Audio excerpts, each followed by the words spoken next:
गड़बड़ तो था, आंसर गड़बड़ है सर उसका। जानते क्या है तो सर इनका पूछा है 111 को शुरू करो। प्लांट फिजिकल का यूनिट 3 का एक इम्पोर्टेंट क्वेश्चन इसको पढ़ लो 15 मिनट में जाए।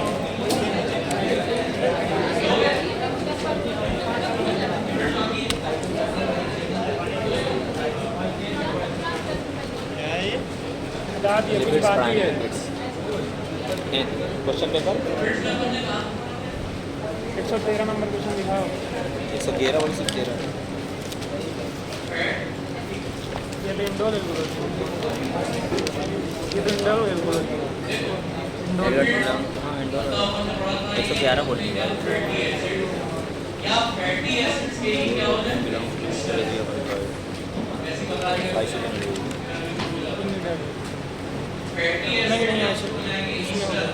अब अपने को पढ़ना है। देखो बेसिक चीज अपन ने सारी पढ़ ली, अब अपन स्टार्ट करने वाले हैं आईयूपीएसी नॉमेनक्लेचर। और ध्यान रखना भैया, मैं खाली केमिस्ट्री और नेचुरल प्रोडक्ट पढ़ा रहा हूं, असली चीज तुमको पढ़ाएंगे पढ़ाएंगे।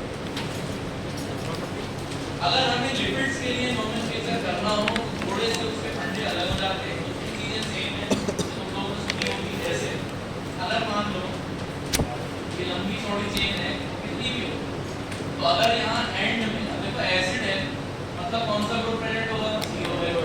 तुम्हें ध्यान रखना है कि नंबरिंग ये सब तो पता है, नंबरिंग हमेशा कहाँ से स्टार्ट करते हैं? सब्स्टिट्यूशन ग्रुप से। बस वही चीज दिमाग में रखना। और इसी का यूज करके नंबरिंग ही सबसे जरूरी है। इसी का यूज करके अब अपन देखने जा रहे हैं आईयूपीएसी के दो नॉमेनक्लेचर। सबसे पहले हेडिंग डाल लेना delta nomenclature. Delta nomenclature IUPAC nomenclature में लिपिड्स के लिए अपन स्टार्ट कर रहे हैं डेल्टा नॉमेनक्लेचर।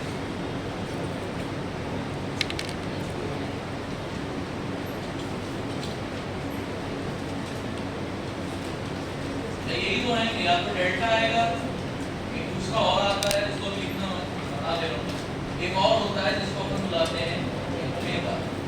ओमेगा मतलब हम लोगों ने जैसे वो एडवर्टाइजमेंट ये दिखा देते हैं कि हार्ट देगा ज्यादा ख्याल है, इसलिए क्या उनके लिए बाजार से लाती है। हाँ, ओमेगा 3 युक्त या ओमेगा 3 फैटी एसिड युक्त सनफ्लावर है, उसको बोलो तो हार्ट का थोड़ा बोलना बंद कर दो, मेरा हार्ट अपने आप ठीक हो जाएगा। तो अपन आज उसी को स्टार्ट करने जा रहे हैं। वो ओमेगा में अपन सीखेंगे। जब तक डेल्टा नहीं पढ़ोगे तब तक ओमेगा कुछ समझ में नहीं आने वाला। एग्जांपल, अभी नॉमेनक्लेचर की जरूरत ही क्यों पड़ी? हम बात कर रहे हैं बहुत ही लंबी चेन वाले फैटी एसिड।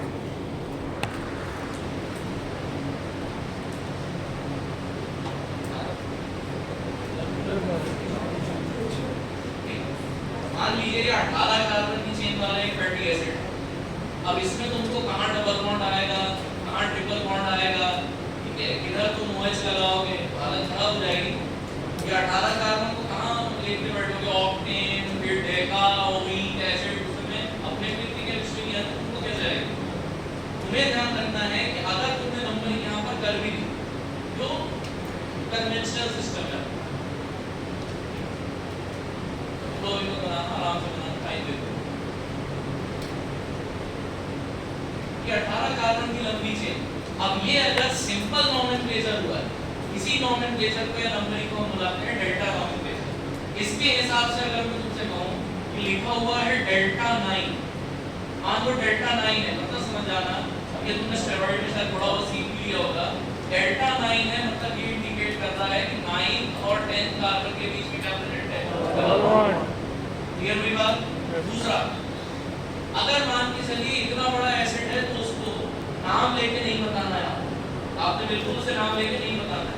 इसका नॉमेनक्लेचर करने का तरीका होता है, सबसे पहले लिखिए total number of carbon. Total number of carbon कितने हो गए? 18। 18 कार्बन के बाद में फिर आपको लगाना है रेशियो का साइन। रेशियो के बाद मतलब ये रिप्रेजेंट करता है, देखो total number of carbon, total number of carbon. इसके बाद जो एंटिटी आप लिखेंगे ये रिप्रेजेंट करेगा टोटल नंबर अच्छा एक चीज और, डबल बॉन्ड अगर किसी में आ गया तो अपन पढ़ते हैं ना, वो सैचुरेटेड होगा कि अनसैचुरेटेड? अनसैचुरेटेड। तुम्हें ध्यान रखना है जितने भी नेचुरल फैटी एसिड हो उसमें डबल बॉन्ड को ही अनसैचुरेशन मान लिया जाता है, कभी भी उनमें ट्रिपल बॉन्ड को कंसीडर नहीं किया जाता। कभी भी तुम ऐसा कोई फैटी एसिड नहीं देखोगे, अब टेबल याद करवा दूंगा, कोई ऐसा फैटी एसिड आप नहीं देखोगे जिसमें तुम्हें ट्रिपल बॉन्ड दिखाई दे। अगर सामने वाला आपसे कहता है कि ये अनसैचुरेटेड फैटी एसिड है, समझ जाना किसकी बात हो रही है, डबल बॉन्ड। ट्रिपल बॉन्ड का कोई काम नहीं आएगा। अब ये मान लीजिए नंबर ऑफ डबल बॉन्ड, अब यहाँ पर देखो इसमें total number of carbon 18, number of double bond कितने होंगे जल्दी बताओ। अगर मान लो कोई नंबर ऑफ डबल बॉन्ड नहीं होते तब आप इसको क्या लिखते? आई बात समझ में? अब यहाँ पे तो चलो ठीक लिख दिया ना, total number of carbon,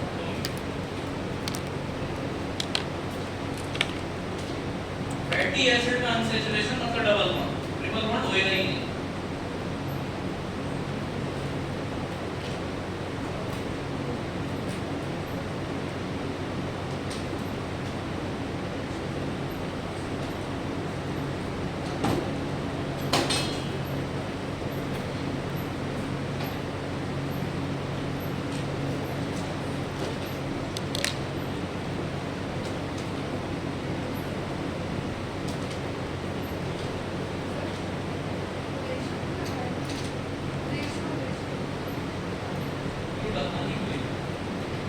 total number of carbon है आप यहाँ पर डिवाइड करोगे, मतलब उसको फ्रैक्शन में समझाने के लिए, इसके पीछे और कोई रीजन नहीं है क्या? हाँ इसको आप ऐसा भी कर सकते हो, अगर ये 18 होता तो उसको ऐसा बना देते, आप 18 को ऐसा भी लिख सकते हो। ये मत समझो कि उसको आप क्यों रेशियो में बता रहे हैं, रेशियो ज़्यादातर फ्रैक्शन को डिनोट करता है, लेकिन यहाँ पर जो रेशियो है वो फ्रैक्शन को डिनोट नहीं करेगा, इसलिए IUPAC आप सोच रहे हो मैथ्स में कुछ ऐसा भी नहीं होगा कि लग जाएगा तो आधा हो जाएगा, ना ही हो जाएगा, ऐसा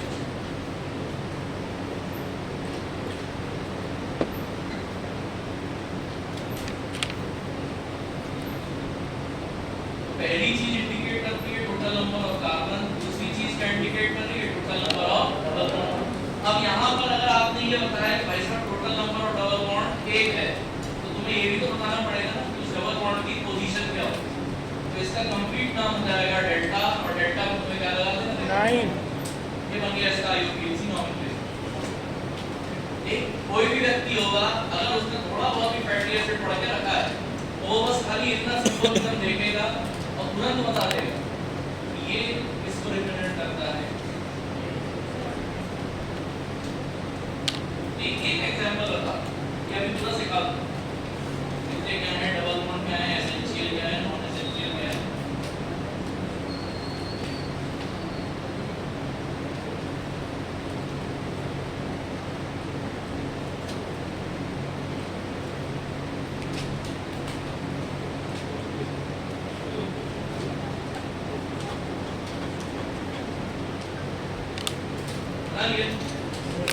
अगर मान लो यहीं पे अब ये लागू बना दो, मान लो ये 12 कार्बन है, 12 कार्बन कितने लगा दिया भैया, 2 है।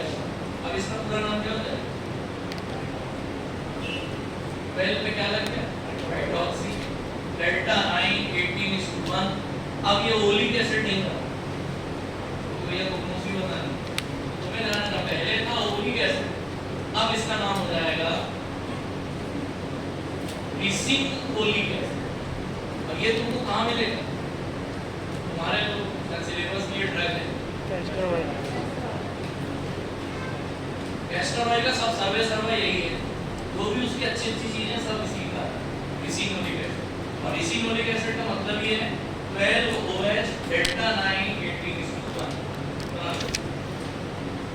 ओलिक एसिड हो गया, उसी के साथ रिसिनोलिक एसिड बना लो और उसके नीचे लिख देना main ingredient of castor oil, main chemical of castor oil, main chemical of castor oil, main chemical of castor oil.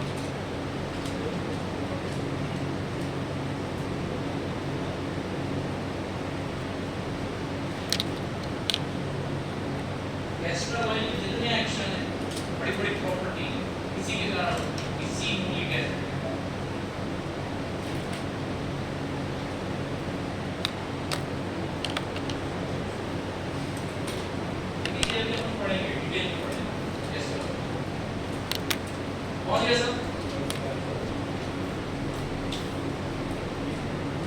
अब एक छोटा सा रूल बता देता हूं, देखना ध्यान से। कभी भी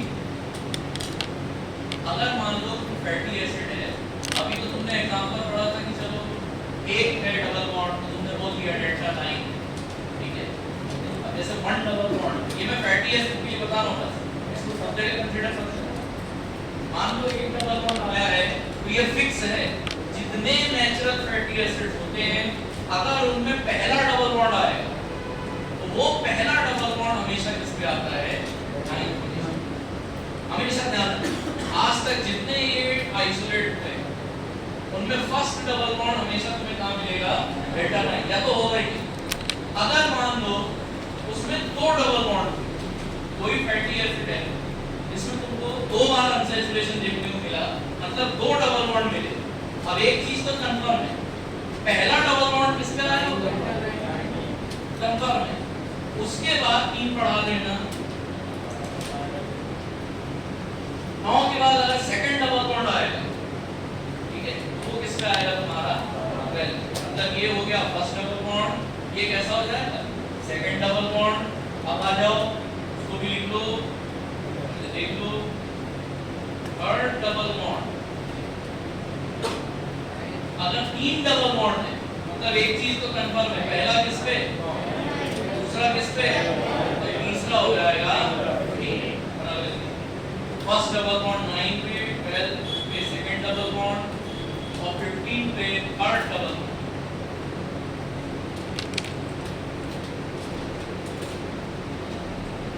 अगर 1 डबल बॉन्ड है तो ऐसी कंडीशन, 2 डबल बॉन्ड्स हैं इस तरीके की कंडीशन, 3 डबल बॉन्ड है ये वाली। और ये तुमको सब में कॉमन मिलेगी, ये रूल तुम्हें हमेशा ध्यान रखना है।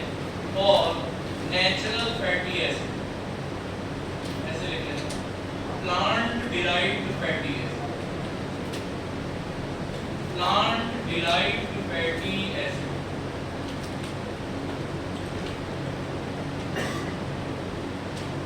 वो हमेशा यही रूल फॉलो करेंगे।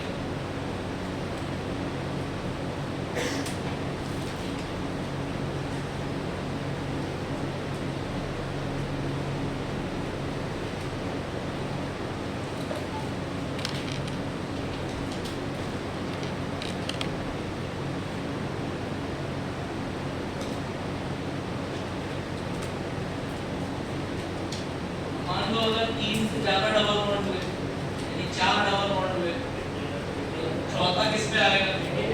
कभी नहीं आएगा। ये ध्यान रखना, अगर मैक्सिमम डबल बॉन्ड तुम्हें प्लांट में मिलेगा फैटी एसिड में, तो 3 ही मिलते हैं, 3 से ज्यादा डबल बॉन्ड नहीं है। आज तक जितने फैटी एसिड आइसोलेट हुए हैं उनमें कभी भी तुमको 3 से ज्यादा डबल बॉन्ड किसी हालत में नहीं मिलेगा। नहीं तो ओमेगा 3 का कांसेप्ट ही नहीं आता। बताओ, इसी के नीचे एक लाइन लिख लेना, all the fatty acids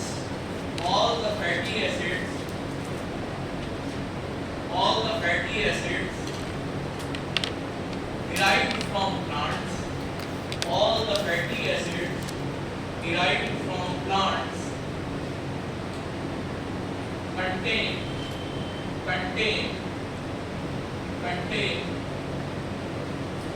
maximum कितने double bond? 3 double bond contains maximum value या maximum of 3 डबल बॉन्ड।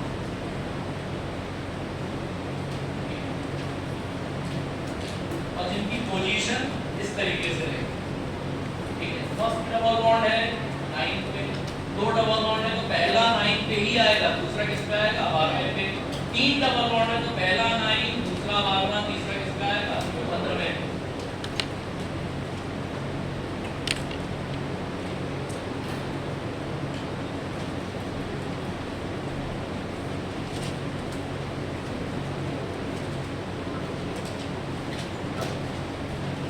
देखो यहाँ का अगर एकदम पिक्चर क्लियर हो गई है तो मैं आगे बढ़ूँ तो ओमेगा अगर मैं बताऊँगा तो फिर तुम्हारा ये चीज़ क्लियर होना जरूरी है, कहीं किसी को कोई समस्या तो नहीं है। बढ़े आगे अपन। Yes sir. अब अगर मान लीजिए मैं तीनों डबल बॉन्ड बना दूँ, तो मुझे तीनों बना के ही बताने पड़ेंगे तभी ओमेगा समझो। मान लो अगर मैं ये तीनों डबल बॉन्ड बना के तैयार हूँ, जैसे पहला डबल बॉन्ड 9 और 9 10 के बीच में, लेकिन हम मानेंगे किसको? 9 को अगर मान लीजिए दूसरा डबल बॉन्ड 12 12 और 13 मानेंगे किसको? 12 को क्योंकि अभी आप किसके हिसाब से चल रहे हो? डेल्टा डेल्टा डेल्टा के हिसाब से चल रहे हो तो ये पहले आया, डेल्टा के हिसाब से चल रहे हो तो 9 पहले आया, फिर आ जाओ इधर 15 और 16, लेकिन डेल्टा के हिसाब से हम किसको पहले मानेंगे? 15। ये तो था डेल्टा का काम। लेकिन अगर मान लो अब तुमको पढ़ना पड़े ओमेगा नॉमेनक्लेचर, अब डेल्टा का काम खत्म, अब अगर तुमको पढ़ना पड़ जाए ओमेगा, अब अपनी कॉपी में ओमेगा नॉमेनक्लेचर बना के ये 3 डबल बॉन्ड वाला 18 कार्बन का एसिड बना देंगे।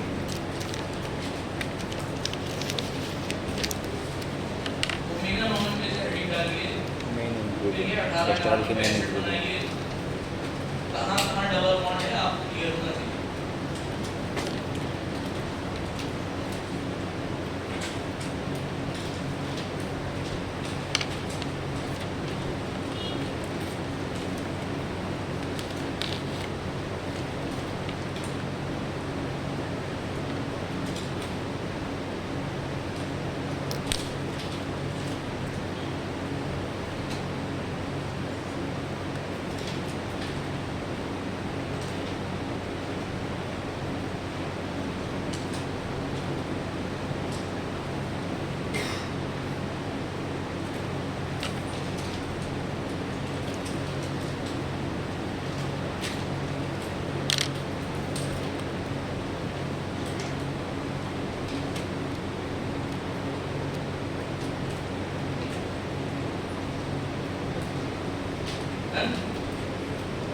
इसी के नीचे एक लाइन लिख देना, अगर सबने बना लिया है तो इसके नीचे एक लाइन लिखना।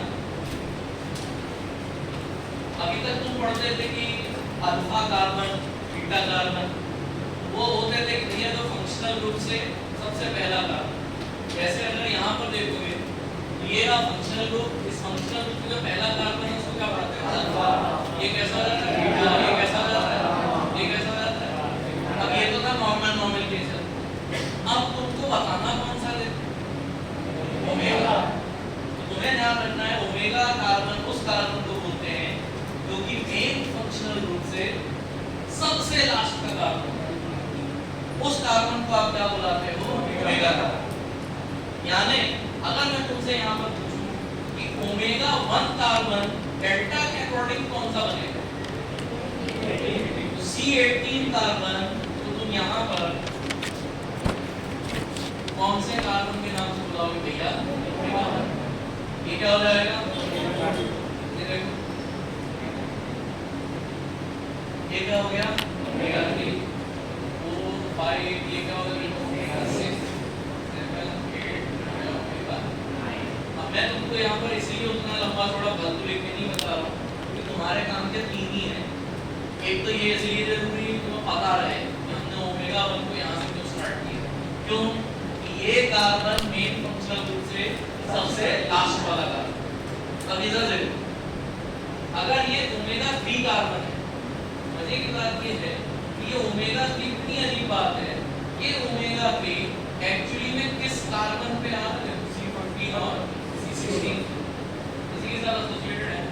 और ओमेगा 3 यहाँ पर खास लिखने का मतलब ओमेगा 3 वहां पर है जहां उसके साथ डबल बॉन्ड बना के देखो कौन सा वाला कार्बन बैठा है? बीटा वाला। फील कर पा रहे हो उस चीज को? ये है ओमेगा 6। इतनी अजीब बात है कि तुम्हारा ओमेगा 6 जो कि एक्चुअली में 13वां कार्बन है, ये ओमेगा 6 कार्बन किसके साथ डबल बॉन्ड बना के बैठा है? अब मैं आपके सामने 3 चीजें लिखने वाला हूं। 3 प्रकार के एसिड भैया। एक होता है ओमेगा 3 फैटी एसिड, एक होता है ओमेगा 6 फैटी एसिड और एक होगा ओमेगा 9 फैटी एसिड। मैं जिस सवाल को पूछने वाला हूं तो 100% गलत जवाब देने वाले को। इन तीनों में से सबसे ज्यादा अनसैचुरेशन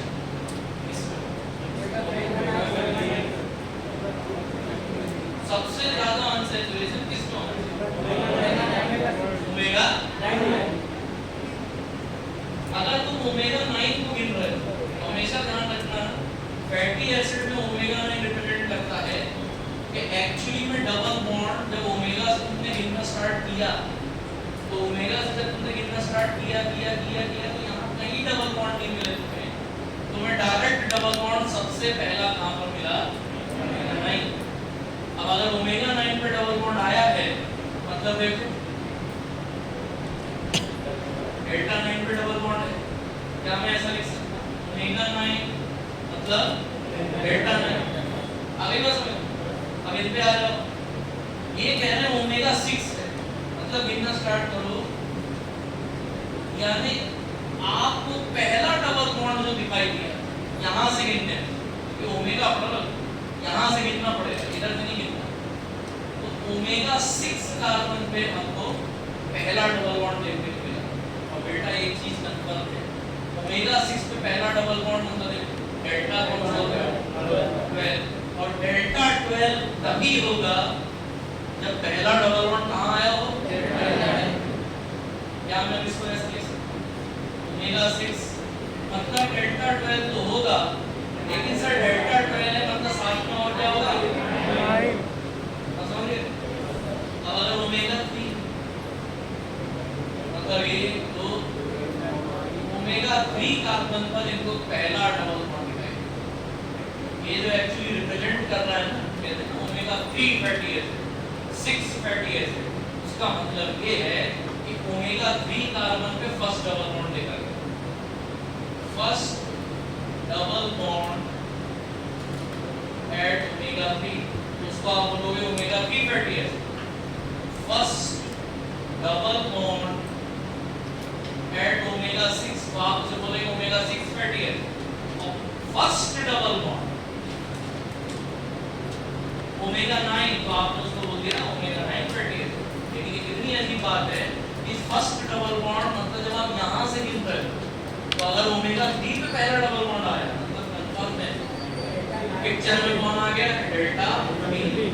और अगर सर कह रहे हैं कि डेल्टा 15 आया है मतलब कंफर्म है पहले भी आया होगा और यानी एक्चुअली में ये जो 15th कार्बन था इसके बगल का जो 16th कार्बन है वो क्या होगा? ओमेगा 6। अगर ये 12th कार्बन है, मान लो लास्ट ऑफ 12th कार्बन ये है तो इसके बगल का यानी 13वां कार्बन क्या हो गया? ओमेगा 6। हमारी बात सुनो, यहाँ पर आप ऑब्जर्व करो कुछ नहीं कि भैया ओमेगा नोमेनक्लेचर है मतलब पहली चीज याद रखनी है वहां से गिनना शुरू नहीं करना। आप वहां से गिनना शुरू करोगे उल्टा, अगर उल्टा चलोगे तो जाहिर सी बात है पहला डबल बॉन्ड अगर 15वें कार्बन पे 16वें कार्बन पे आ है तो यहाँ से पहला डबल बॉन्ड किस पे आ गया? अब बताओ सबसे ज्यादा अनसैचुरेशन किसमें दिखाई देगा? ओमेगा 3। इसी ध्यान रखो ओमेगा 3 फैटी एसिड को सबसे ज्यादा हाईली अनसैचुरेटेड बोला जाता है। Omega 3 fatty acid has highest unsaturation, highest unsaturation।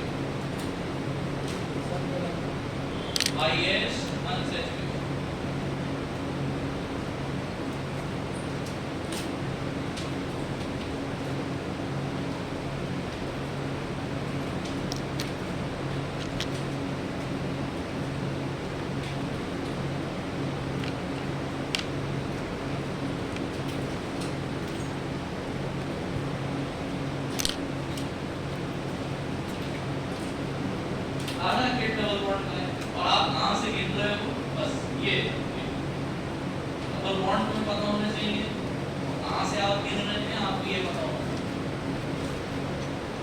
जब हम ओमेगा 3 पे डबल बॉन्ड देखते हैं पहला तो इसका मतलब साफ है कि अगर ट्रेन दिल्ली पहुंची है जाहिर सी बात है आगरा झांसी और भोपाल होते हुए ही आई। आगे बात समझ में? तुमको बस इतना देखो पहला डबल बॉन्ड अगर ओमेगा 3 पे तो देखो मतलब समझो ऑलरेडी ये तीनों कवर्ड। अगर मान लो पहला डबल बॉन्ड ओमेगा 6 पे आता तो आप समझ जाते हैं कि ये 2 कवर्ड है। और अगर पहला ही डबल बॉन्ड ओमेगा 9 पे आ रहा है यहाँ के अलावा तो और कोई डबल बॉन्ड नहीं हो सकता, क्योंकि हमने पढ़ा था पहला डबल बॉन्ड हमेशा किस पे होता है? डेल्टा 9। दूसरा होगा तो किस पे होगा? 12। तीसरा किस पे होगा? 15। ये रूल है।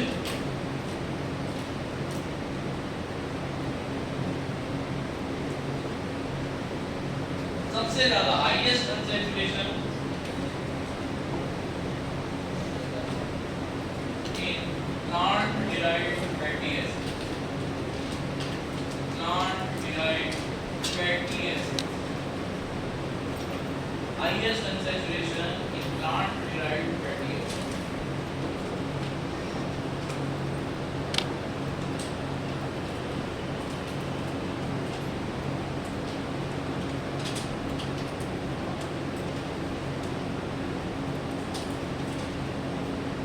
और इसलिए वो कहते हैं कि जितना ज्यादा unsaturated fatty acid होता है वो उतना ही ज्यादा तो मॉलिक्यूलर वेट ज्यादा डबल बॉन्ड मतलब हाइड्रोजन की कमी हो रही है, नहीं है। डबल बॉन्ड मतलब हाइड्रोजन कम हो रहा है, हाइड्रोजन कम होने मतलब मॉलिक्यूलर वेट कैसा हो जाता है, ये ध्यान रखना। इसलिए कहते हैं कि वो सनफ्लावर है, वो तेल जो है वो ओमेगा 3 फैटी एसिड है। तब एक बनाने की बात है तो है वो कैंसर देने वाला है। रिफाइंड ऑयल पढ़ते हो ना तुम लोग, रिफाइंड ऑयल सब कैंसर वाले होते हैं। अब ये ओमेगा 3 फैटी एसिड है मानता हूँ, लेकिन ओमेगा 3 फैटी एसिड लाइट है, कहते हैं ना ये खाने में है लाइट। वो लाइट इसलिए है क्योंकि उसके अंदर हाईएस्ट अनसैचुरेशन, हाईएस्ट अनसैचुरेशन का मतलब ये है कि उसमें ओमेगा 3 पे डबल बॉन्ड गया है। ओमेगा 3 पे आया मतलब समझ जाना 6 पे भी होगा और 9 पे भी होगा। अगर मान लो ओमेगा 6 पे पहला आया तो 6 पे तो है और कहां पर होगा 9 पे।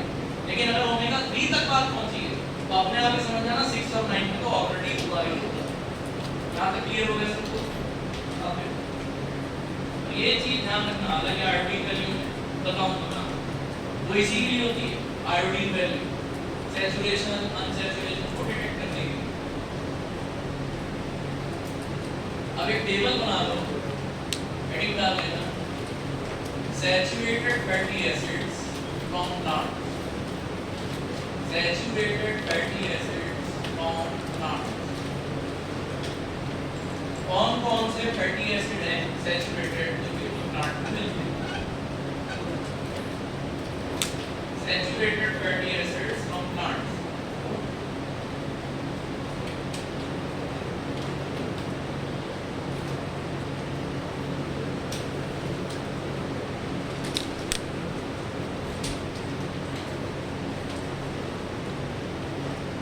क्या हो जाएगा fatty acid?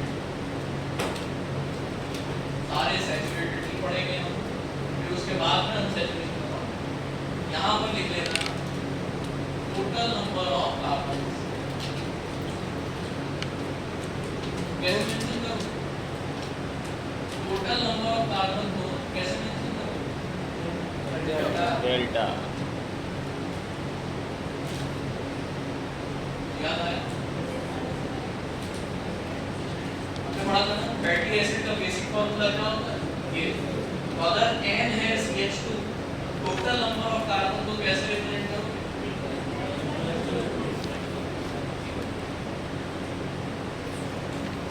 Saturated fatty acid ये होता है total number of carbon,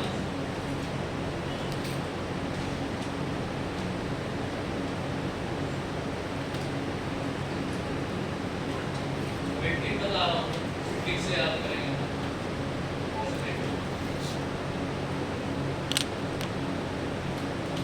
lamps में पढ़ने वाले बच्चे आगे चल के केबल बनते हैं, केबल केबल आदमी। अगर कोई दौर में रहता है ना जो बहुत टैलेंटेड आदमी तो उसको कहते हैं एबला, जो एकदम ही ढीला होता उसको क्या बोलते हैं एबला। लैम्प्स में बैठ के जो मेहनत करते हैं, लैम्प्स में पढ़ने वाले बच्चे केबल बनते हैं, आगे चल केबले बनते हैं या एबल बनते हैं। लैम्प्स में पढ़ने वाले बच्चे केबल बनते हैं। यहाँ जरूर लिख लेना क्योंकि यहाँ दो बार एल आ रहा है, ठीक है? तो इधर लिख लेना एल ए, इधर लिख लेना एल ई, फिर ध्यान से लिखो। लैम्प्स में पढ़ने वाले बच्चे केबल।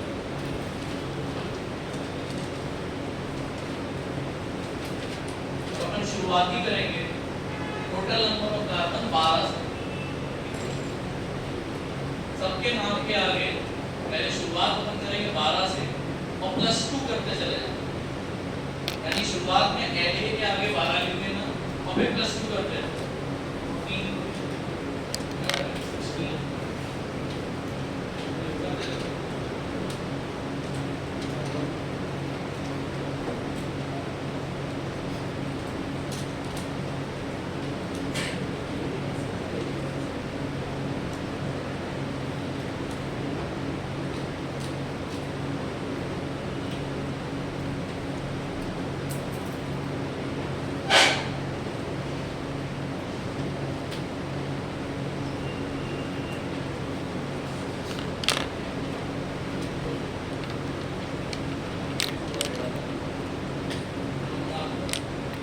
मतलब 12 से शुरू करना, 24 तक खत्म करना। ट्रिक याद रखना, लैब्स में पढ़ने वाले इक्वल। अगर अपन 12 कार्बन वाले फैटी एसिड को देखें और कम वाले भी होते हैं, 10 कार्बन का भी होता है, 8 कार्बन का भी होता है, कैफीन, कैफोइक, कैप्टाइलिन, अभी वो सब पढ़ना नहीं, तुम डायरेक्ट शुरुआत करो 12वें का। LA से ध्यान रखना, नाम शायद सुना होगा, इसको बुलाया जाता है लॉरिक एसिड। 12 कार्बन वाला acid that is lauric acid. LA से स्टार्ट करने जा रहे हैं अपन, लॉरिक एसिड।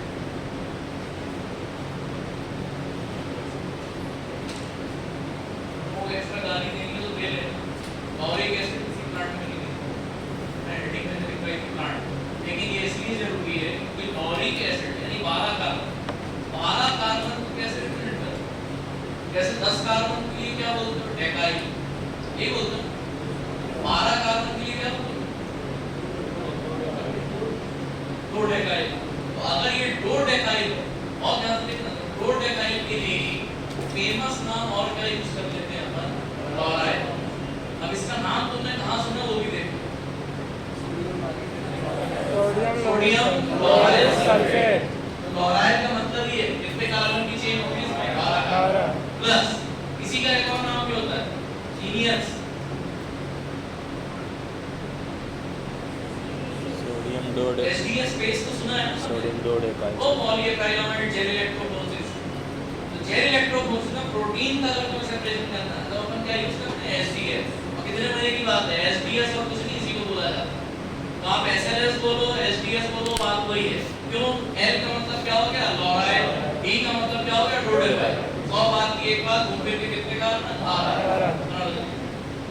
और ये प्लांट में नहीं रहेगा, लेकिन और बहुत जगह जरूरी जगह रहता है, तो ये लिख लो, एसएलएस, एसडीएस।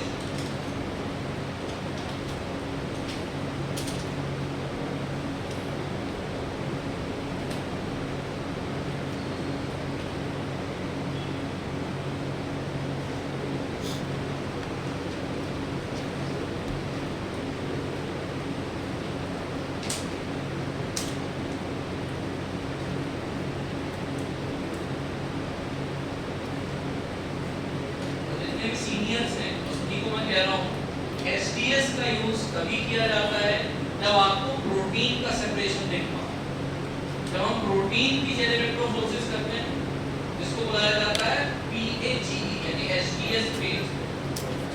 तो ध्यान रखना, एसडीएस पेज जो होता है वो सिर्फ प्रोटीन के लिए होता है, ये प्रोटीन को स्टेबलाइज करता है।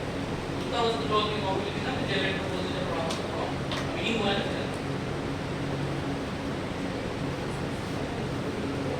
नियम को लिखने की जरूरत नहीं, तुम्हारे फोन में कुछ नहीं है। फिर आ जाओ, क्लोरिक एसिड मतलब 12 कार्बन, 14 कार्बन वाला एसिड, इसका नाम होगा माइरिस्टिक एसिड। 14 कार्बन वाला एसिड प्लांट में याद नहीं माइरिस्टिक एसिड। ये वाला कहाँ लिखा है? कुछ नहीं।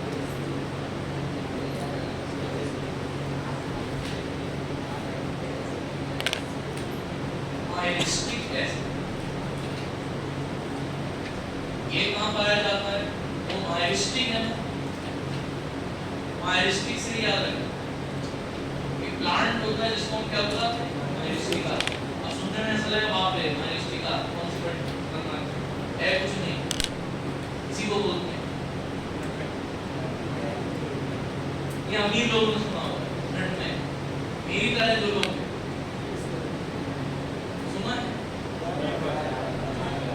जायफल। तो ध्यान रखना माइलिस्टिका मतलब जायफल को ही बुलाया जाता है, उसमें पाया जाता है माइलिस्टिक एसिड बटर के फॉर्म, माइलिस्टिक बटर के एसिड। तो तुमको डायरेक्ट लिखना, ये जायफल आयफल लिखने की जरूरत नहीं, नट में डायरेक्ट चौथा कार्बन वाला एसिड मतलब नटमेग में पाया जाएगा, लॉरिक एसिड कहीं नहीं पाया जाता।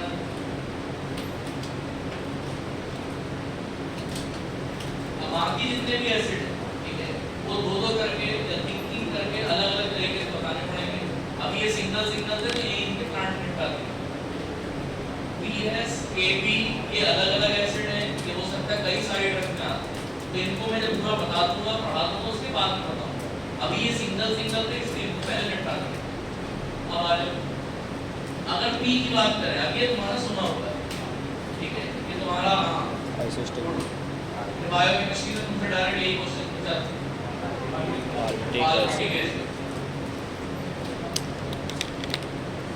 बीटा ऑक्सीडेशन समझाओ बायोकेमिक एसिड में। आरजीबी का फेवरेट जो अभी तक याद है, साल हर साल आता है, तो मेहनत थोड़ी करनी है क्वेश्चन पेपर चेंज करने। सबसे आसान काम है कॉलेज के टीचर बनना, सबसे सीरियसली बता रहा हूं, कुछ नहीं, पुराने साल के पेपर निकालो, इंपॉर्टेंट क्वेश्चन निकालो, बच्चों को उत्तर रटवा दो, बच्चे बी ग्रेड ए प्लस। अब पूछने बैठो तो पता चला माइलिस्टिक एसिड कहां पाया जाता है, पार्मिटिक एसिड में कितने कार्बन होगा। अब भी मैं तुमसे पूछूंगा ये 16 कार्बन वाला एसिड है, बताओ इसमें कितने एसिटाइल कोएंजाइम निकलते होंगे, नहीं बता पाओगे। बता लोगे तो जाके सर पढ़ाएंगे तो बता देंगे, बीटा ऑक्सीडेशन पढ़ाएंगे तो बता देंगे। अब इस बार पढ़ाएंगे, इस बार रटना नहीं है। सवाल 18 कार्बन वाला एसिड, अब ये थोड़ा बहुत तुम्हें जाना पहचाना लगना चाहिए। अभी तुमने उनका पूरा स्ट्रक्चर बनाया 18 वाला, लेकिन यहाँ देखो अनसैचुरेटेड नहीं, ये कैसा होगा सैचुरेटेड। जब 18 कार्बन से वो जो तुमने एक डबल बॉन्ड हटा दिया, मतलब पहले ओलिक एसिड था, तुमने डबल बॉन्ड अगर हटा दिया, कोई डबल बॉन्ड नहीं, ये भी तुमने सुना होगा। बना एस से याद रखना है, स्टीयरिक एसिड, स्टीयरिक एसिड और एक माइलिस्टिक, पार्मिटिक, स्टीयरिक, 20 कार्बन वाला एसिड, ये भी थोड़ा सा शायद जाना पहचाना लगेगा।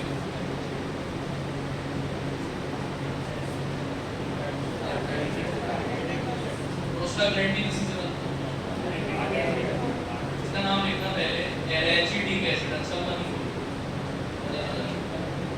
एरेचिडिक एसिड, एरेचिडिक एसिड, टोनिक मत कर देना, एरेचिडिक एसिड। 22 कार्बन, नाम अजीब सा है, बेहेनिक एसिड, बेहेनिक एसिड,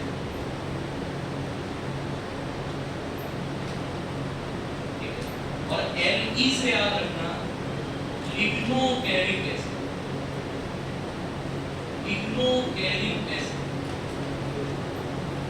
लिग्नोगैरिक एसिड। क्योंकि लॉरिक में कहीं तुम्हें ई दिखाई नहीं देगा, इसलिए इसको La से याद करवा दिया, और इसको सिंपल L या Li से याद रखोगे तो लिग्नोगैरिक उसको आइडिया हो जाएगा। 24 कार्बन वाला एसिड दैट इज लिग्नोगैरिक एसिड। अब हम देखते हैं कि कौन कौन सा एसिड, ये सारे सैचुरेटेड, कौन कौन सा एसिड कौन कौन से प्लांट में याद रखना है, सीनियर खास तौर पर ऐसे याद रखना। पीएस, पीएस मतलब फार्मास्यूटिकल, पीएस टीम वाले जब भी क्लास डे में निकलते हैं तो अपना चेहरा किस में देखते हैं, मिरर में अमीर लोग देखते हैं, हम किस में देखते हैं, शीशे में। पीएस टीम वाले अपना चेहरा किस में देखते हैं, शीशे में। बेटा सैसे की मतलब शायद अगर मैं गलत नहीं हूं, तिल का तेल। पार्मिटिक और स्टीयरिक के सारे डेरिवेटिव, पार्मिटिक और स्टीयरिक के सारे डेरिवेटिव शीशे में यानी सेसेमी ऑयल में पाए जाते हैं। सेसमी ऑयल,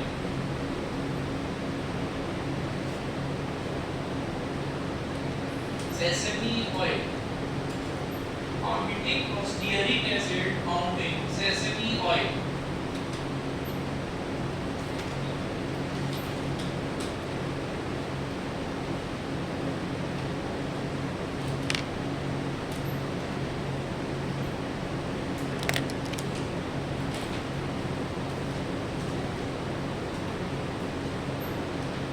बना लिया?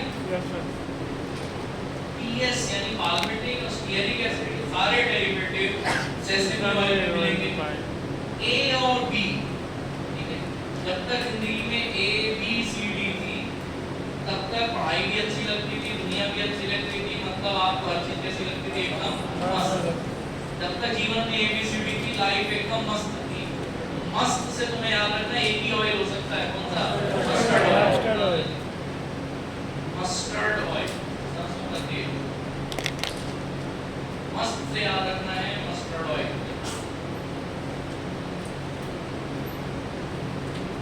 क्लियर?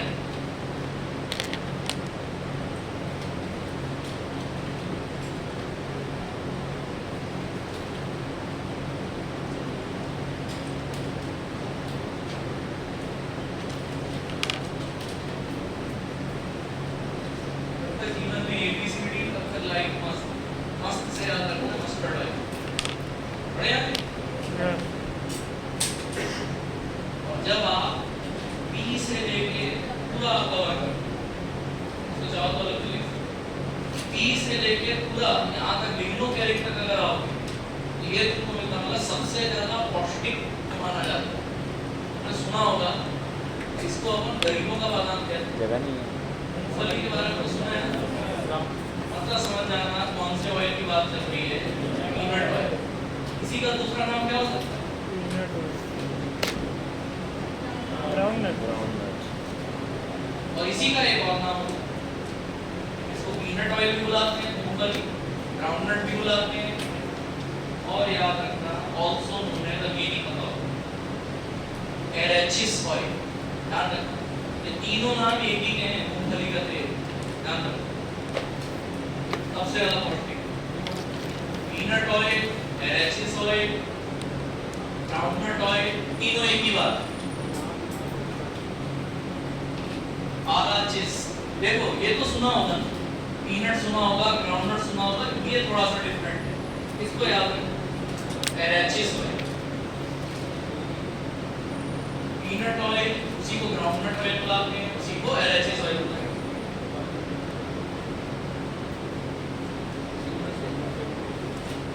बढ़िया, आगे पहुंच गए सर? अब हेडिंग डालना इंपॉर्टेंट अनसैचुरेटेड फैटी एसिड्स। कौन कौन से ऐसे फैटी एसिड हैं जो इंपॉर्टेंट है? और मैं तुम्हें 2 मिनट का टाइम दे रहा हूँ, बस हेडिंग लिख के 2 मिनट का टाइम दे रहा हूँ।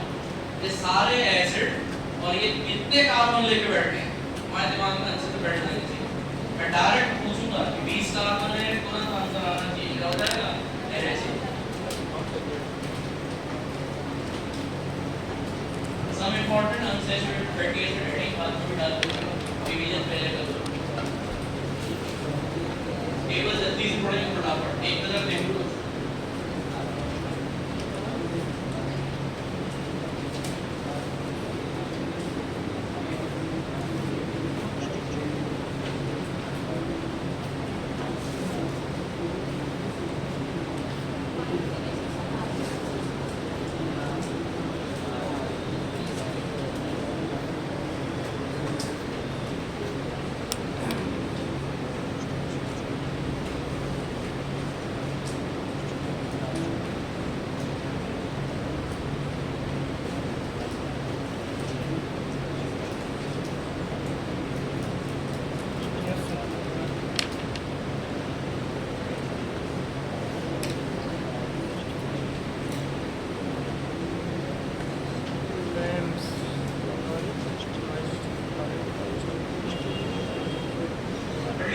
Yes sir.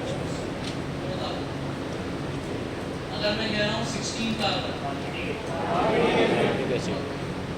16 कार्बन का आपने लाइक किया पार्टिक एसिड। यानी अगर मैं इसको ऐसा लिखूं तो गलत तो नहीं है,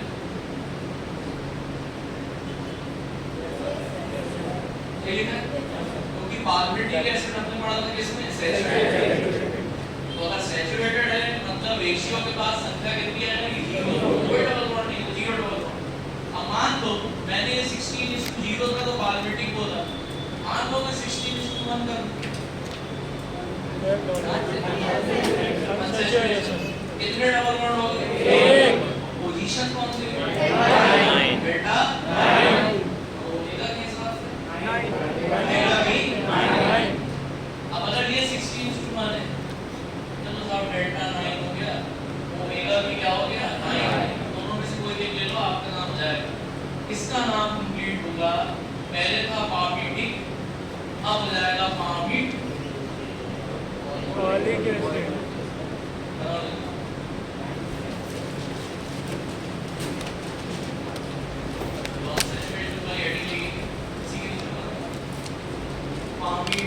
एसिड।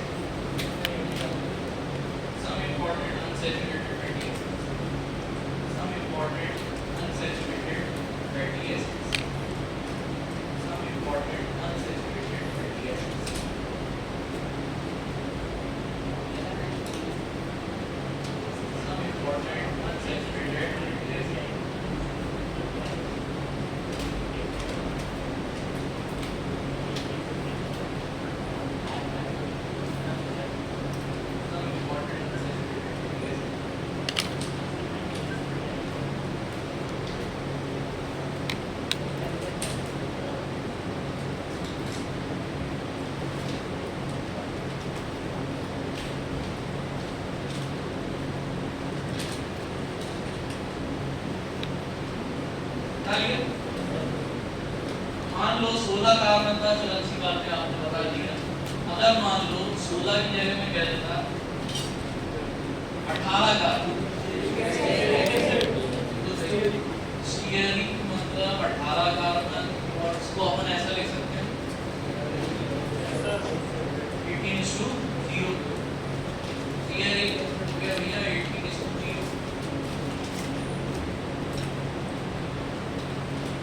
18:0 stearic acid. मान लो मैं 18:1 कर दूं, अनसैचुरेशन सबको पता है किस पोजीशन पे, ओमेगा भी 9, कितने नंबर ऑफ डबल बॉन्ड 1, नाम क्या होगा अभी बताया था नाम, ओलिक एसिड, ओलिक एसिड।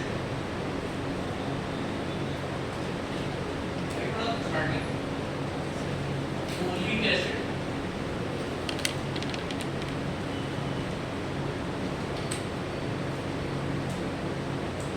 मान लो थोड़ी और अपन इसको बदतमीजी कर 18:1 की जगह अपन इसको क्या करते हैं, मतलब डबल बॉन्ड कितने, दो पोजीशन 9 और 12, ओमेगा कौन सा कहता है, ओमेगा 6, 9।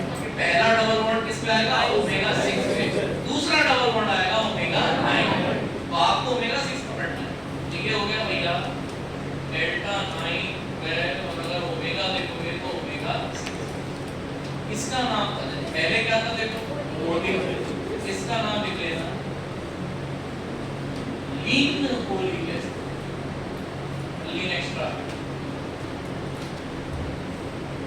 लीन ओलिक एसिड।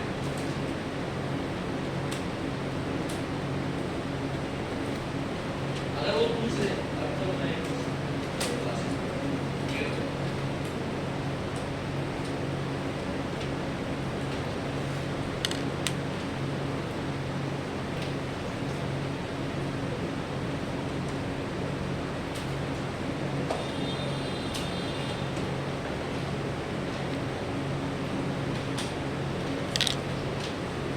जब के तौर पे कोड पे अगर नजर मारोगे तो एक बार अभी क्लास में दूसरा उसको कुछ समझ में नहीं आएगा, लेकिन आप लोगों को समझ में आ जाएगा। तो मैंने तुमसे पहले ही कहा था अगर तुमने फैटी एसिड के बारे में सही शॉर्ट जानकारी रखी है तो तुम खाली सिंबल देख के बता दोगे कि वो ओमेगा 3 होगा 6 होगा या उसका नाम क्या होगा।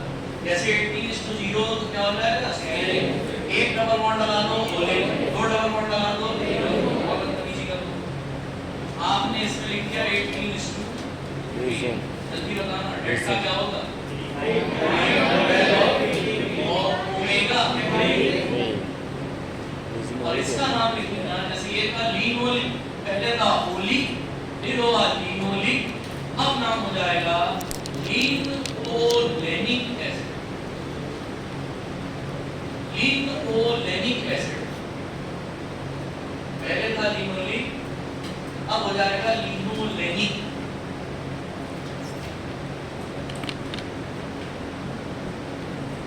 लिनोलिक, लिनोलेनिक,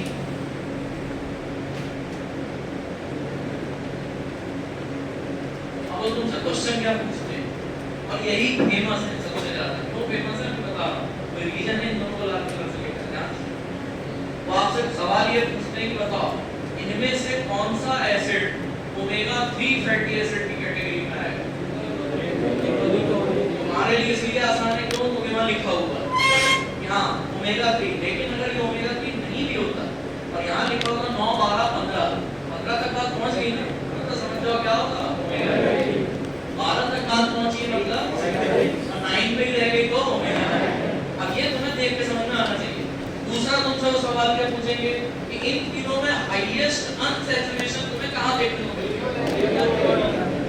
अगर ये चीज तुमको नहीं लिखवाई होती तो तुमको ये सॉल्व करने में दिक्कत आती। तो इमेजिन करो वो नहीं है और तुमने पढ़ा भी नहीं इसके बारे में, लेकिन अब तो पता चल गया है।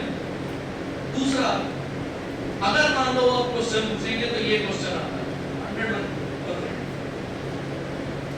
लिनोलिक और लिनोलेनिक एसिड, इन दोनों को बुलाया जाता है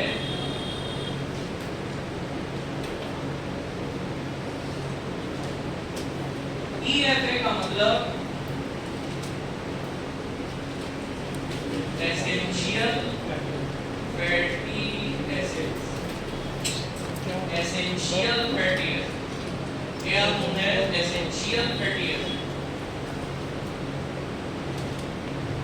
essential fatty acid, linoleic, linolenic, both are known as essential fatty acid, both are known as essential fatty acid, both are known as essential fatty acid.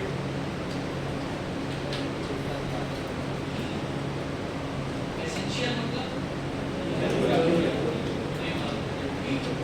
Essential का यहाँ पर क्या मतलब, जैसे आपने सुना होगा essential amino acid, non essential amino acid, वहाँ एसेंशियल का असली मतलब क्या है,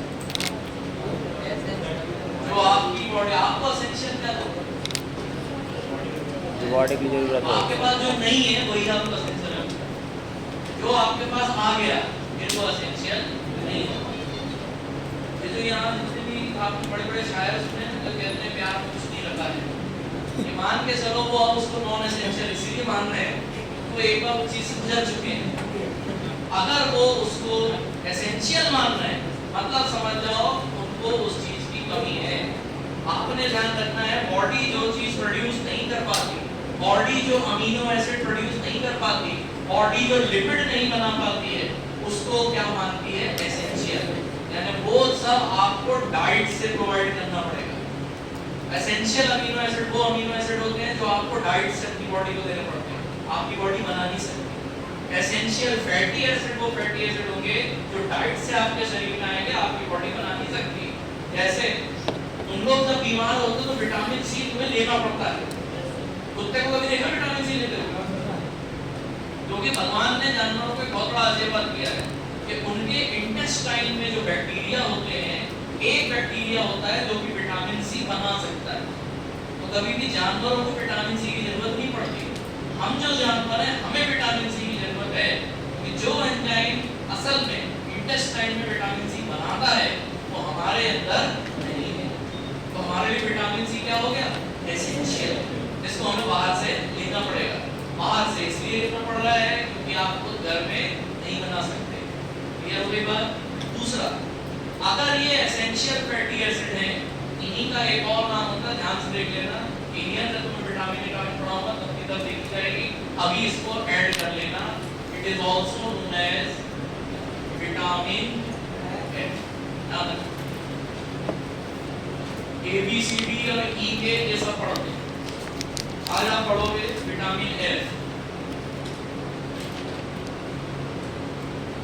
और F क्यों बोल रहे हैं? क्योंकि ये क्या है? Fatty acid. विटामिन F मतलब fatty acid.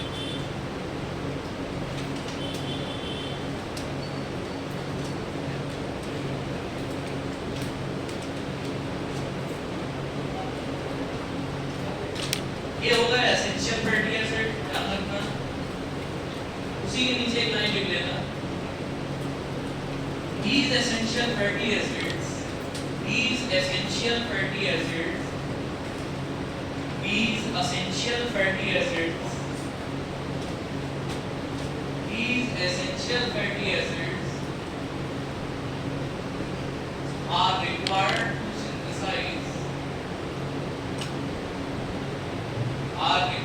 to synthesize arachidonic acid.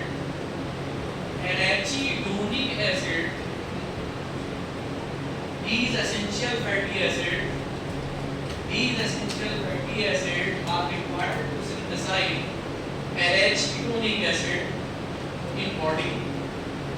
Arachidonic acid in body, which is the precursor of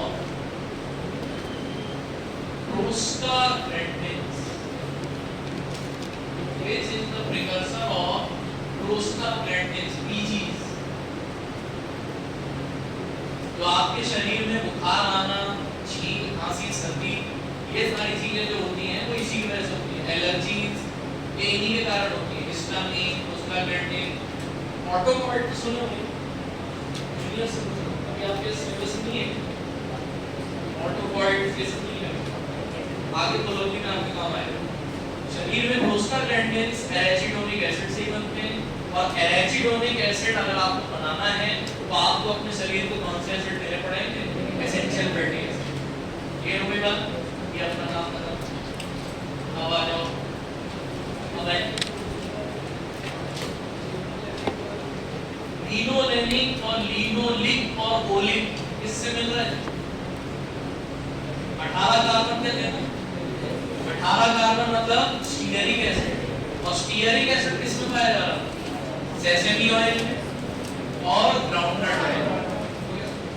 मैंने बोला था ना, पाल्मिटिक एसिड और स्टीयरिक एसिड के सारे डेरिवेटिव्स, तो सारे डेरिवेटिव्स में ये भी आ जाता है। ऐसा स्टीयरिक एसिड तीनों में, और स्टीयरिक एसिड S और P क्या है? PS मतलब किसमें था? सेसेमी। अब फिर मैंने ये भी बोला था कि PS से लेके ABLE तक जितने भी हैं, अगर ये दोनों हैं तो ऐसा है, लेकिन ये यहाँ से लेके यहाँ तक है, इसमें है तो उसमें स्टीयरिक भी आ गया। अगर स्टीयरिक आ गया अब तो समझ जाओ क्या क्या आ गया? लिनोलिक और लिनोलेनिक, क्योंकि है तो सारे 18 कार्बन। अब क्योंकि अनसैचुरेटेड फैटी एसिड पे चल रहे हैं, हेडिंग डाल लेना cis and trans fatty acid.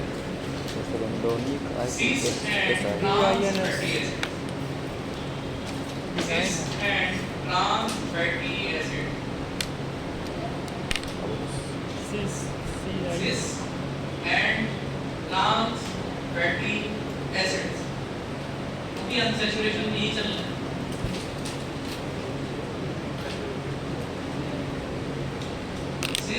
अरे ये सिस ये हो गया ट्रांस,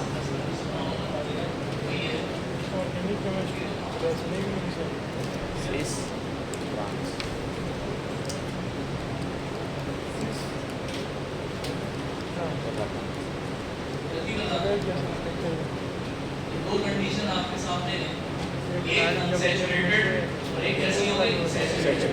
दोनों में से मॉलिक्यूलर वेट इसमें कम दिखाई देता है। यहाँ डबल बॉन्ड है मतलब हाइड्रोजन कम है, हाइड्रोजन कम है मतलब मॉलिक्यूलर वेट कम है। तो जहाँ पर जितना ज़्यादा अनसैचुरेशन होगा, पहले देख लेना, जहाँ जितना ज़्यादा अनसैचुरेशन होगा हम कहेंगे फैट कंपेयर करने जा रहे हैं कि भैया सैचुरेटेड फैट्स खाने चाहिए या अनसैचुरेटेड फैट। तो जो मरीज लोग उनके लिए बोला जाता है कि भैया आप कौन से फैटी एसिड प्रेफर करो, unsaturated, because they are lighter. लेकिन कंपेयर्ड टू सैचुरेटेड, मैं आपको अंदर की बात बताता हूँ, ये जितने भी आपको फूड बना रहे हैं न्यूट्रिशन के नाम पे, कहना नहीं डाल्डा मत खाओ, घी मत खाओ, ये सब वनस्पति नहीं खाना चाहिए। मैं आपसे कहता हूँ आप सब खाओ, सब खाओ, तो पिज्जा बर्गर खाना खाओ, लेकिन आप अपने आप को एक्टिव भी रखो। उतना फिर एक्टिविटी भी आपके अंदर होनी चाहिए। अपन क्या करते हैं, सांड की तरह अपन साहब ये डाले हैं।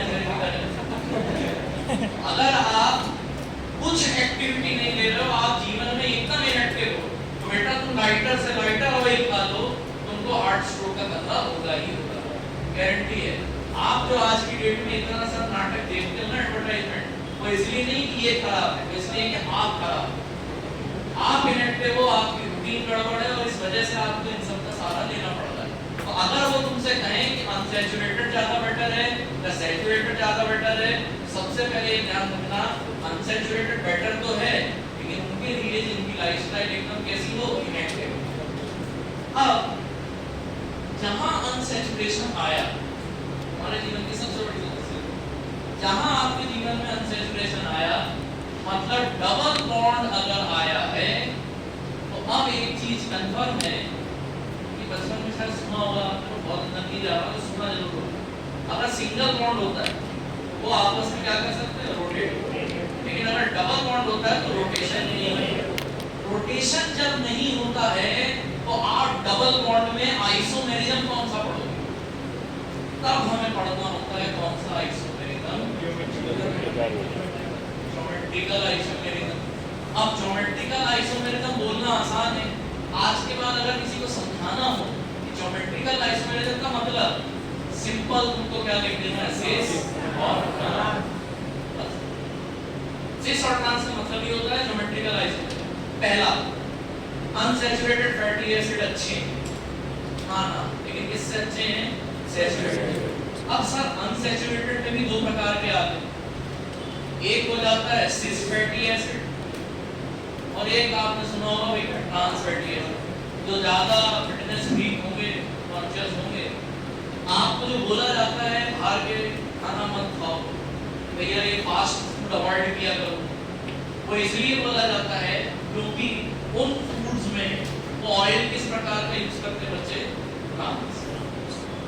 कभी हम बोलते हैं, जो आप लोगों ने शायद कई लोगों ने सुना भी होगा इंस्टेंस नाम पे, कि जितना हो सके फास्ट फूड अवॉइड करो क्योंकि उसमें ट्रांस फैट होता है।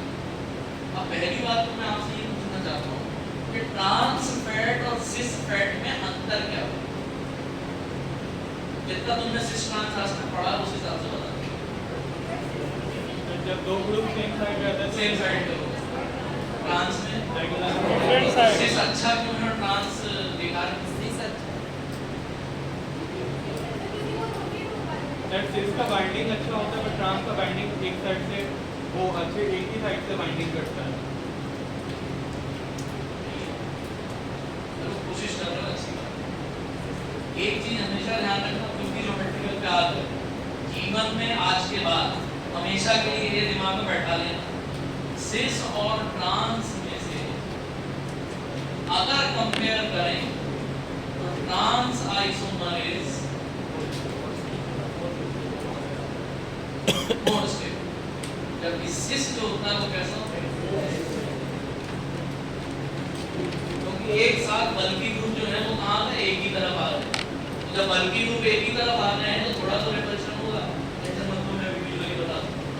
सिस और ट्रांस में तुम हमेशा ध्यान रखना, trans is always more stable, और ये हमेशा काम आएगा तुम्हारा।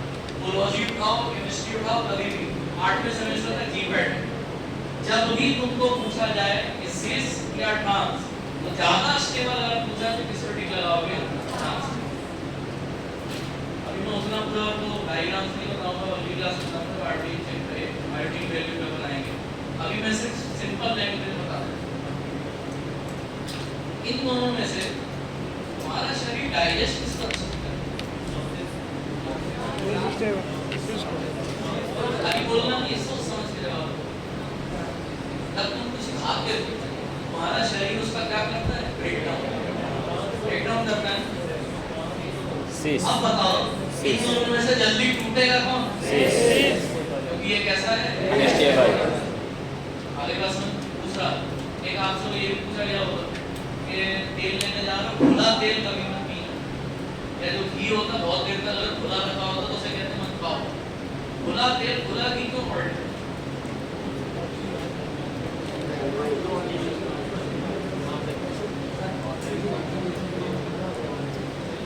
बच्चे ने शुरुआत एकदम सही करी है। पहली बात तो दादा तुम्हारे अंदर सेचुरेशन है, और दूसरा तुमने उसको ओपन करके रख दिया।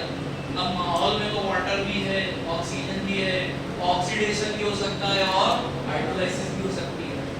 दूसरा एक और रीजन, अगर तुमने इस ऑयल्स को ज्यादा देर तक खुला छोड़ दिया वो ऑटोमेटिकली किसमें कन्वर्ट हो जाते हैं। आपको अगर मैं कहूं कि यहाँ पर आप ऐसे रिलैक्स होकर मत बैठो, आप टेबल पे बैठो और टेबल पे मोला बन के बैठो, तो क्या आप अपनी स्टेबल कॉन्फ़िगरेशन में हैं? नहीं। आपकी कोशिश ये रहती है ना कि आप थोड़ा भी सेटिंग करते हो, मैं थोड़ा तो स्टेबल हो जाऊं। मतलब हर लिविंग स्पीशीज की कंपाउंड की आदत होती है कि उसको आदत है कि अपने लेस स्टेबल पोजीशन से कहां जाना है। आप इतनी मेहनत कर रहे हो इसलिए कर रहे हो कि आगे चल के अच्छी सैलरी होगी, हम और ज्यादा स्टेबल हो जाएंगे। ठीक इसी तरीके से जितने फैटी एसिड होते हैं उनकी टेंडेंसी होती है कि लेस स्टेबल कंडीशन से कहां जाने की कोशिश करते हैं, मोर स्टेबल। दूसरा, अब आपने ये चीज सीख ली है कि जो ज्यादा स्टेबल है उसको डाइजेस्ट करना थोड़ा सा मुश्किल होता है। अब इसके पीछे एक और फैक्टर है जो कंट्रीब्यूट करता है। सपोज मान के चलिए कि एक फैटी एसिड की लंबी सी चीज है, ये कार्बन, यहाँ मेरा डबल बॉन्ड आया और ये इस तरीके से मैंने कंटिन्यू कर दिया। ये एक फैटी एसिड की मेरी लंबी सी या एक दस मान, अब तो समझ में आ गया ना, इतने सारे कार्बन हो गए, यहाँ पर क्या है तुम्हारा डबल बॉन्ड। अब इस डबल बॉन्ड की पोजीशन से अपन देखते हैं, जैसे मान लो इधर हो गया H, इधर हो गया H।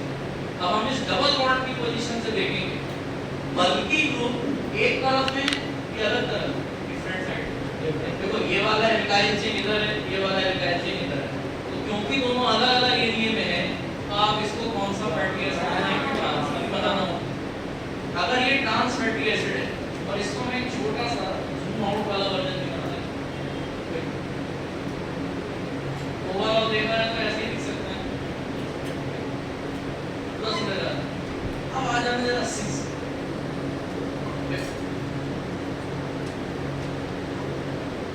ये आ गया डबल बॉन्ड। अब अगर ये 6 है, ये मुझे तो इस तरीके का दिखाई दे, मतलब दोनों जो बल्कि ग्रुप है वो कैसे एक ही तरह का है। यहाँ पर हाइड्रोजन अलग अलग था, यहाँ हाइड्रोजन भी कैसा सेम है। अब इसको मैं जूम आउट वर्जन बना लेता हूँ इस टाइप, देख पा रहे हो। अब मैं आपसे कहता हूँ कि इनके कई सारे मॉलिक्यूल्स को आप एक साथ अरेंज करो। ये जो छोटे छोटे ये आपको दिखाई दे रहे हैं, इनके बहुत सारे मॉलिक्यूल आपके मिल जाएंगे और उनको अरेंज करो ना।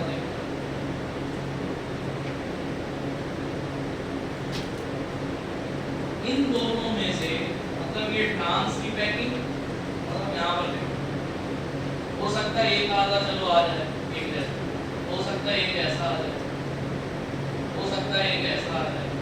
अब आप यहाँ पर ऑब्जर्व करो,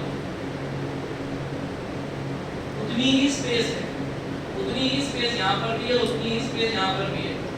किस स्पेस में डेंसिटी तुम्हें ज्यादा दिखेगी?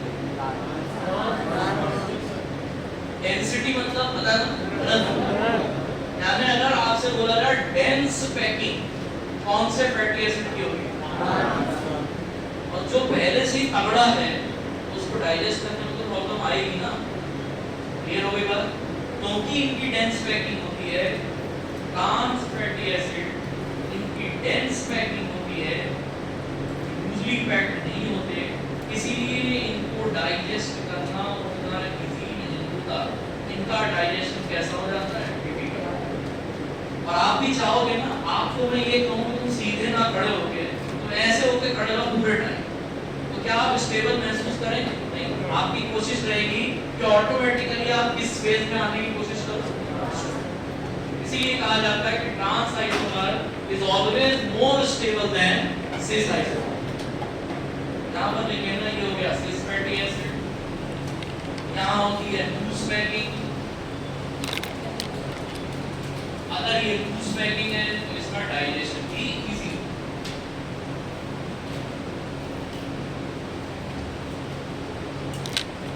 पहली बात तो सिस को ट्रांस में जाने में ज्यादा टाइम नहीं लगता, ठीक है। बहुत देर तक खुला छोड़ दोगे तो सिस ट्रांस में अपने आप कन्वर्ट हो जाएगा।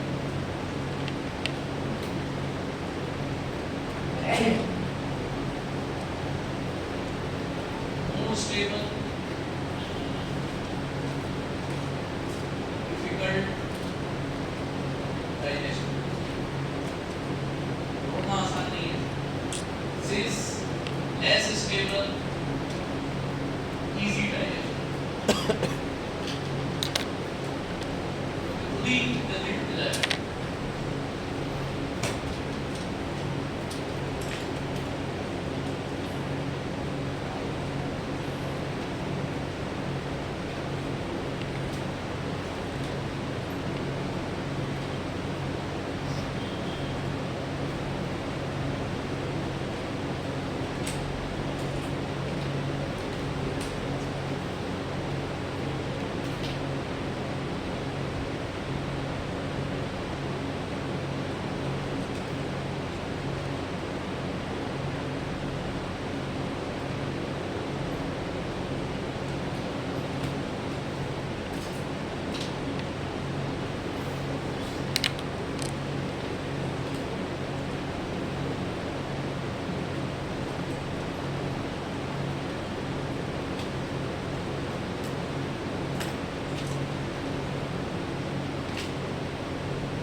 हाँ, तुमने सिस और ट्रांस लिखा हुआ है, तो तुम पर एक चीज और ऐड कर दो, इजी है, बहुत ज़्यादा डिफिकल्ट नहीं है।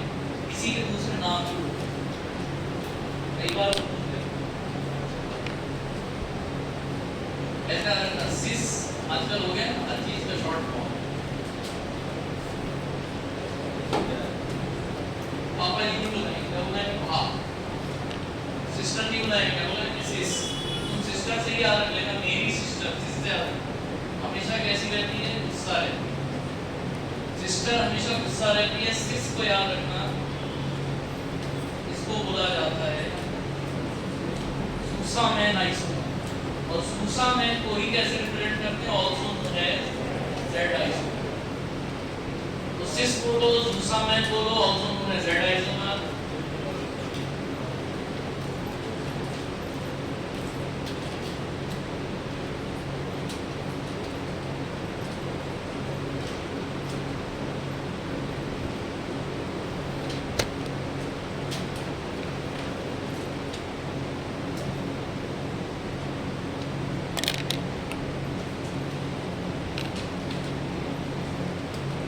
सिस्टर मतलब सेम घर में रहती है, सारे बल्कि लोग सेम ही घर में, हमेशा गुस्सा रहती है, तो उसमें ना गुस्सा में। ट्रांस मतलब बल्कि लोग एक ही साथ नहीं, अलग अलग अपोजिट।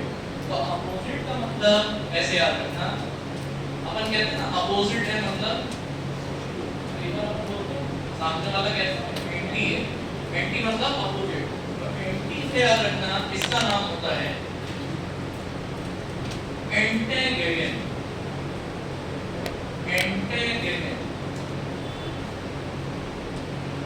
अगर Z से था सूसामैन, तो E से तुम्हारा क्या हो जाएगा? एंटेगेनियन, also known as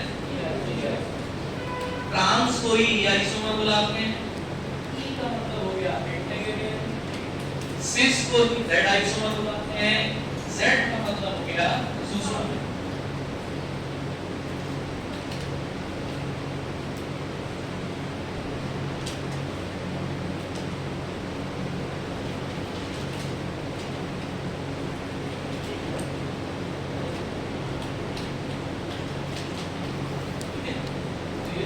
saturated unsaturated fatty acid और पूरा आईयूपीएसी डेल्टा ओमेगा नोमेनक्लेचर ये पूरा फिनिश हो गया है। नेक्स्ट क्लास में अपन पढ़ेंगे दो चीजें इवैल्यूएशन और प्लांट ड्रग्स तो एक साथ ही देखेंगे, ज्यादा टाइम नहीं लगेगा। ठीक है, नेक्स्ट क्लास में अपन रिपीट करेंगे। कितना पढ़ा है ना, मैं ज़्यादा लोड नहीं लगा तो 15 दिन